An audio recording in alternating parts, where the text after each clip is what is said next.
Welcome to Seen and Noted podcast, where marketing insights, brand thinking, and cultural signals are unpacked for the people shaping brands every day.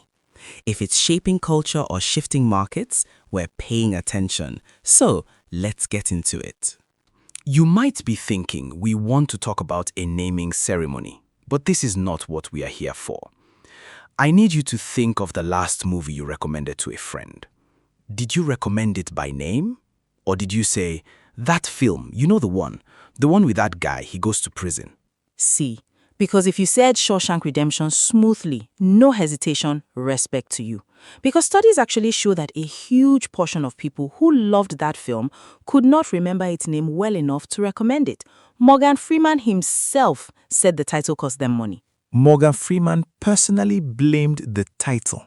The man basically said that title is why we did not make more money, and honestly, he's probably right. Which brings us to today. We're getting into something that sounds simple, but absolutely isn't. How do you name a film? Not just name it in a way that makes money, in a way that people can actually say in conversation, in a way that survives a WhatsApp group. We have a whole framework for this. It's called CAST. It was put together by Extreme Ideas, and it's genuinely one of the most organized things I've seen on the subject. And we're breaking it down today. Strap in. And yes, before somebody drops a comment saying, but this applies beyond film, absolutely. CAST was designed around film titles, but honestly, this framework works for almost any creative project. Podcasts, albums, books, brand campaigns, even startups. Because the real question underneath all of this is simple. Can people remember it, repeat it, search it, and feel something when they hear it? That problem exists everywhere. Let's start with the uncomfortable truth I think a lot of filmmakers don't fully sit with. A title is not just a label, it's your first piece of marketing. Your first trailer, honestly. Before the actual trailer, before the poster, before star interviews, before reviews, the title is already out there. People are already forming opinions. And here's the thing, the title is what travels. Walk me through that. How does a film recommendation actually happen? Someone watches something, they like it, they lean over to their friend, or they send a voice note, or they post on Twitter, and they say a name. Word of mouth is basically a title traveling from one human being to another. That's all it is. And the research is crazy on this, by the way. Word of mouth is the highest impact driver of movie selection, higher than awards, higher than star power, higher than trailers. Which means if your title is broken, your word of mouth chain breaks. You could have the best film in the world and people literally cannot recommend it because they can't remember what it's called. That's the Shawshank problem right there. Now let's bring it home because there's a Nollywood example that really hit me. Market Must Sell. Toke Makinwa, Toyin Abraham, two massive names in the industry, and it's still underperformed. And part of the analysis points directly to the title. Awkwardly phrased, less memorable, less searchable. So the lesson is star power has a ceiling. If the title is not working, even your biggest names cannot fully save you. And then on the flip side, look at the data. Films with informative titles earn 64% higher revenue than films with non-informative titles. Not marginal, 64%. That's serious. And in the local market, reboots and sequels with established title recognition earned over 1.7 billion naira more than brand new titles, because the name already has equity. So the curation of a good title is not just creative instinct, it has actual financial implications. Which is why we need a framework. Gut feeling alone is not enough, especially not with this much money on the table. Alright, before we get to the framework itself, we need to understand the different types of titles that exist because not all titles are trying to do the same thing. There are 6 types and I want to walk through them. Let's go. Type 1, character. This is when the title is the character, usually someone so distinct, so fresh, that just their name creates intrigue. Think Indiana Jones, think Joker. In Kannywood, Aisha, which made over 5.5 million naira. Mansoor, my Mataba. The name alone makes you curious. Who is this person? What are they about? Exactly. But the key word is fresh. It only works if this is a character we haven't quite seen before. You can't just put any name on a poster and call it a day. The name has to do work. Type 2. Type 2, evocative. These are titles that stir curiosity without giving everything away. They plant an image or a feeling. There will be blood, half of a yellow sun, Jinin Jikina, which translates to blood of my body, my flesh and blood. You feel something before you know anything. That's the magic. Evocative titles are for filmmakers who trust the audience to be intrigued by atmosphere rather than plot summary. Harder to execute, but when they land, they really land. Type 3 is thematic, right? Yeah, thematic. These go deeper. They hint at the moral or emotional core of the story. You might not know the plot yet, but you feel the weight of what the film is exploring. Eternal Sunshine of the Spotless Mind, The Shawshank Redemption. In Kannywood, Kainai, which means tit for tat. So, thematic and evocative are close but different. Evocative is more about mood. You feel something.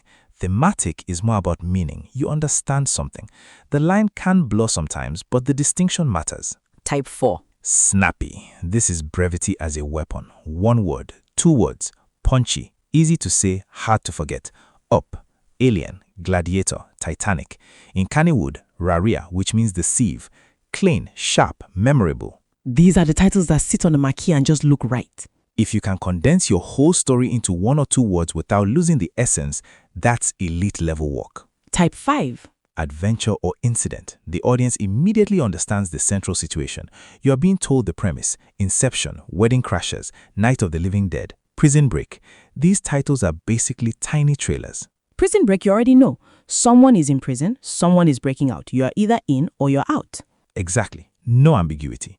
The contract between the film and the audience is clear from the title alone. And number 6.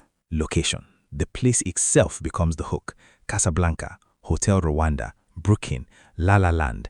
In Kannywood, Sangaya, a traditional Quranic school, the location carries emotional and cultural weight before the film even begins. This works especially when the location means something beyond geography, when it already carries tension, history, identity. Exactly. Casablanca is not just a city. Hotel Rwanda is not just a hotel. The location becomes a symbol. Okay, so now the question is, knowing these 6 types, how do you actually build a title? Because knowing the categories is one thing, executing is another. Which is where CAST comes in. All right, the CAST framework, C-A-S-T. And I love that it's called CAST because it's literally a metaphor. Just as you cast actors into roles, you cast the right elements into a title. Okay, break it down. The framework has 2 phases. The first 2 letters, C and A, are about creating the title. The last 2, S and T, are about checking it. Build first, test after. Exactly. So, C is for core element. This is where you excavate. You go into your script or your concept and pull out 3 things. The subject, who is your main character or defining figure, the setting, where does the conflict happen, and the object or action, what is the goal, event, or thing everything revolves around. So for Get Out, the subject is this man visiting his girlfriend's family. The action is literally getting out. Yes, and what's brilliant about Get Out is that those 2 words do multiple jobs at once.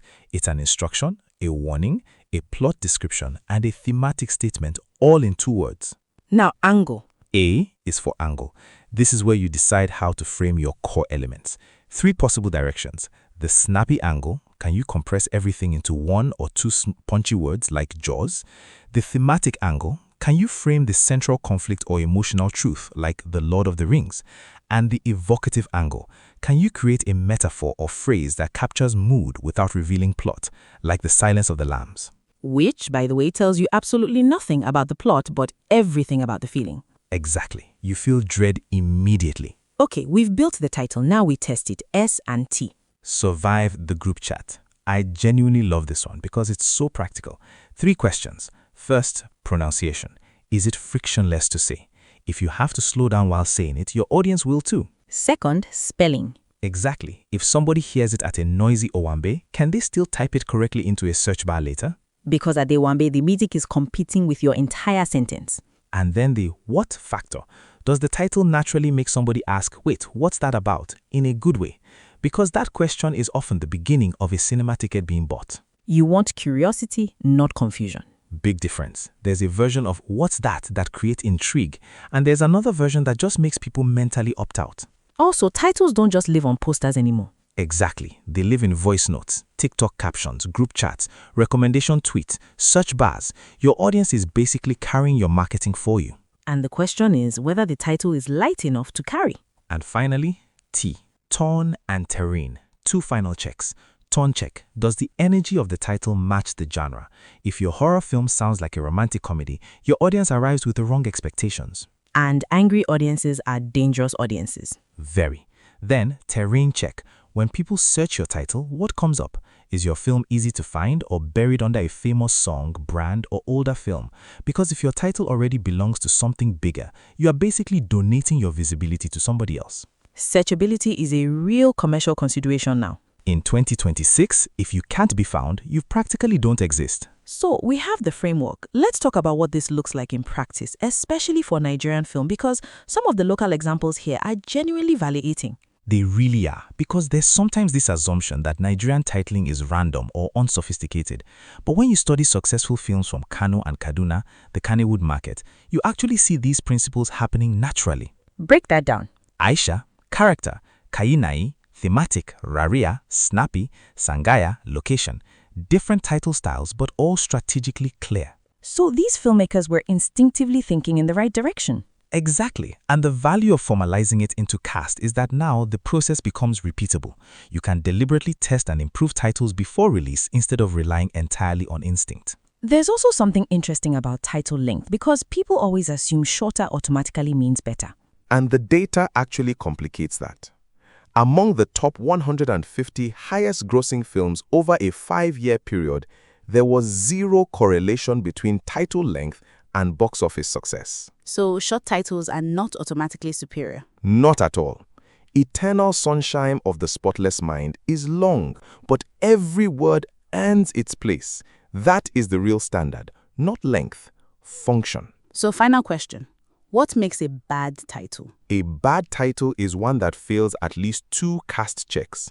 It either does not understand its core elements, frames them poorly, creates friction in conversation, or completely mismatches tone and terrain. Any other red flags? Awkward phrasing, titles that sound over-translated, titles so generic they disappear instantly, the journey, the story, the love, and titles that already belong to something else culturally. All right, final word. A great title is not luck, it is not instinct alone, it is a deliberate, creative, and strategic decision. And now you have the tool, cast. Core element, angle, survive the group chat, tone, and terrain. Run your title through it every single time. Honestly, even outside film, I think more creative people should think this way. Some projects fail before people even experience them, simply because the naming creates friction. Which is painful, because sometimes the work itself is brilliant. The title just never opened the door. We want to hear from you. What is a Nigerian film you think had a terrible title but was actually a great film? Or the opposite, a fantastic title attached to a disappointing film? If this episode gave you something to think about, share it with someone in your circle. See you on the next one.